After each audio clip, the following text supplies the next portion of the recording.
শ্যাম কানু পত্নীয়ে হাঁহি হাঁহি জুবিনদাৰ মৃত্যুৰ কথা শুনাই আছে।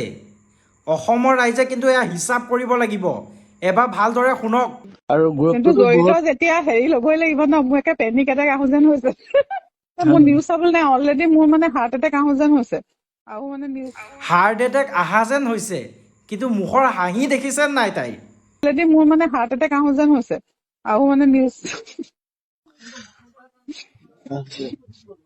নিউজ দেখি বেয়া লাগে ন লগত।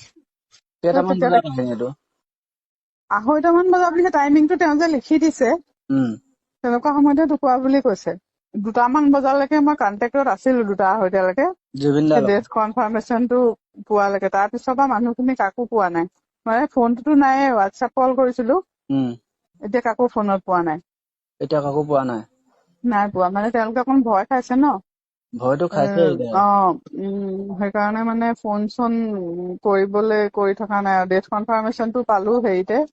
মইতো গম নাপাম বোলে, সেই আমাৰ অসমৰ যে এয়া চব নাটক হয়। এইটো শ্যাম কানু মহন্তই নহয়, তেখেতৰ পৰিয়ালকে অসমৰ পৰা খেদিব লাগে। অসমৰ পৰা খেদিব লাগে। হাঁহিছে, জুবিনদাৰ মৃত্যুত হাঁহিছে, ইমান সাহস। হাঁহিছে এইবিলাকে। মাৰিব লাগে চবকে, এৰি দিব নালাগে ইহঁতক। বহুত বেছি চল পাইছে আৰু প্ৰমাণ থকাৰ পিছতো একো কৰিব পৰা নাই।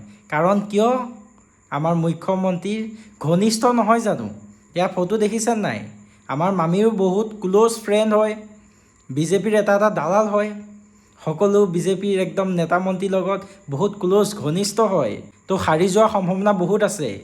এতিয়া নিউজ চেনেলবিলাকেও তেখেতক বচাবলৈ, তেখেতক ৰক্ষা কৰিবলৈ চেষ্টা কৰি আছে।